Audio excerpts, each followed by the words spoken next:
po namin sila inaantay. So, sila po kasi Ang magkamukha. Magkamukha ba kayo? Hindi. kausap ng Pansoy ka, Julie. Hindi ka manggistyada eh. Oo!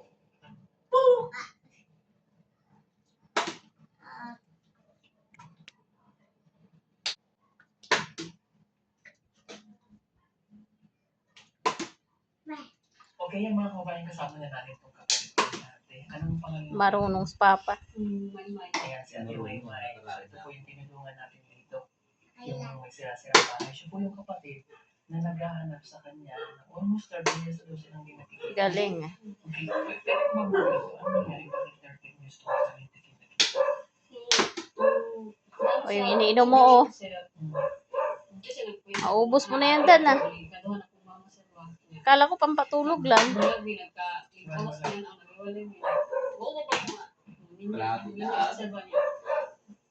Nagtrabaho ko dati daw sa balay ba.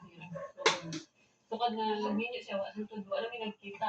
Alam mo nagkita niya, naglimpaw siya. Antut ka ron!